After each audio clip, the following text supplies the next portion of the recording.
بسم اللہ الرحمن الرحیم۔ ناظرین محترم السلام علیکم ورحمۃ اللہ وبرکاتہ۔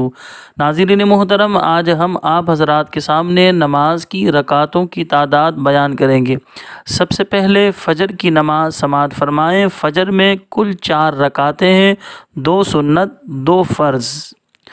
ظہر کی نماز میں 12 رکعتیں ہیں، 4 سنت مؤکدہ اور 4 فرض، پھر اس کے بعد 2 سنت مؤکدہ اور اس کے بعد 2 نفل۔ فجر کی نماز میں بھی اسی طرح 2 سنت مؤکدہ تھیں۔ عصر کی نماز میں کل 8 رکعتیں ہیں، 4 سنتیں غیر مؤکدہ، پھر اس کے بعد 4 فرض۔ مغرب کی نماز میں کل 7 رکعتیں ہیں، 3 فرض، 2 سنت مؤکدہ، پھر 2 نفل۔ عشاء کی نماز میں کل 17 رکعتیں ہیں، 4 سنتیں غیر مؤکدہ، پھر اس کے بعد 4 فرض، 2 سنت مؤکدہ، 2 نفل، 3 وتر، پھر اس کے بعد 2 نفل۔ اس طرح ہم نے آپ کو 5 نمازوں کی رکعتیں بیان کی۔ اب آپ یہ سماعت فرمائیں، پورے دن کے اندر وہ کون سے اوقات ہیں جن میں نماز پڑھنا منع ہوتا ہے، اچھی طرح ذہن میں بٹھا لیں۔ دیکھیں، فجر کی جو ہے شرعی اعتبار سے فجر کے وقت جو ہے آپ نے بس 2 سنتیں پڑھ لی۔ اب یہ 2 سنتیں پڑھ لینے کے بعد کوئی نفلی نماز آپ نہیں پڑھ سکتے۔ تو فجر کی نماز کے فرض کے بعد بھی آپ نفلی نماز نہیں پڑھ سکتے۔ اسی طرح جب سورج طلوع ہو رہا ہو اس وقت بھی آپ نفلی نماز نہیں پڑھ سکتے۔ ہاں، البتہ اتنا ضرور ہے، قضا نماز 2 سنتوں کے بعد پڑھی جا سکتی ہے، فرض کے بعد بھی قضا نماز پڑھی جا سکتی ہے۔ لیکن جب سورج طلوع ہوتا ہے، یعنی کہ فجر کی نماز کا ٹائم ختم ہوگا، اس کے بعد کے جو 20 منٹ ہیں، اس 20 منٹ کو مکروہ وقت کہا جاتا ہے۔ اس میں آپ کوئی سی بھی نماز نہیں پڑھ سکتے، یعنی کہ جو قضا نماز بھی نہیں پڑھ سکتے، اسی طرح نفلی نماز بھی نہیں پڑھ سکتے، یہاں تک کہ سجدہ تلاوت بھی ادا نہیں کر سکتے۔ پھر اسی طرح دوپہر کے وقت ہوتا ہے، جس کو عرف عام میں لوگ زوال کا وقت کہتے ہیں، در حقیقت یہ زہوائے کبریٰ ہے۔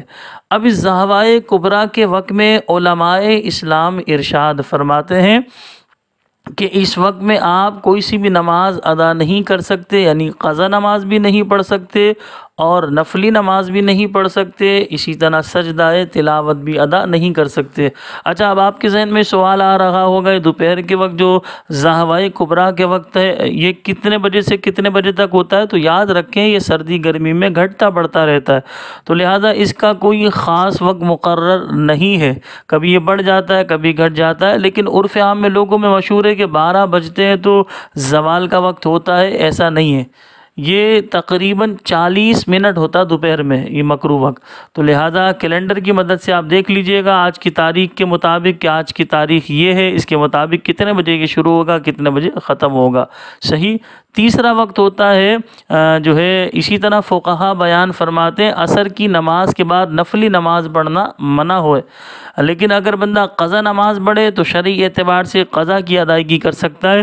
لیکن جب مغرب کا وقت شروع ہوتا ہے، اس سے جو پہلے کے 20 منٹ ہیں، اس 20 منٹ کے اندر بندہ جو ہے قضا نماز بھی نہیں پڑھ سکتا۔ اسی طرح اگر اس دن کی عصر کی نماز رہ گئی تو عصر کی نماز بندہ پڑھ سکتا ہے۔ نفلی نماز تو عصر کی نماز کے بعد منع ہے، تو اس 20 منٹ کے دوران بھی نفلی نماز منع ہے۔ تو پورے 24 گھنٹے میں جو اوقات ہیں جن میں ہر طرح کی نماز پڑھنا منع ہے، وہ جو ہے اپنا 3 وقت ہم نے آپ کے سامنے بیان کیے: طلوع فجر، اور دوپہر میں زہوائے کبریٰ، اور اسی طرح جب سورج غروب ہو رہا ہوتا ہے۔ لیکن اس میں فرق اتنا ہے، جب سورج غروب ہو رہا ہوتا ہے، اگر آپ نے اس دن کی عصر کی نماز نہیں پڑھی تو اس کی آپ کو اجازت ہے، لیکن اس دوران قضا نماز پڑھنے یا نفلی نماز پڑھنے یا سجدہ تلاوت کرنے کی ہرگز اجازت نہیں۔ تو ہم نے آپ حضرات کے سامنے پورے دن کی 5 نمازوں کی رکعتیں بھی بیان کر دیں، اسی طرح 24 گھنٹے میں جو 3 اوقات مکروہ وہ بھی بیان کر دیے، یہاں تک کہ ہم نے آپ حضرات کے سامنے جس وقت نفلی نماز پڑھنا منع ہے وہ بھی ہم نے آپ کے سامنے بیان کر دی۔ اللہ کریم کی بارگاہ میں دعا ہے کہ اللہ پاک مجھے بھی اور آپ تمام دیکھنے والے دوست و احباب کو پانچوں نمازیں با جماعت ادا کرنے کی توفیق عطا فرمائے۔ اللہ پاک ہمیں فرض کے ساتھ ساتھ واجب بھی اور اسی طرح سنت مؤکدہ اور نفل نماز اور مستحب کی بھی پابندی کرنے کی توفیق عطا فرمائے۔ اللہ پاک مجھے اور آپ سب کو سجدوں کی مٹھاس، سجدوں کی لذتیں نصیب فرمائے۔ مجھے اپنی دعاؤں میں یاد رکھیے گا۔ السلام علیکم ورحمۃ اللہ وبرکاتہ۔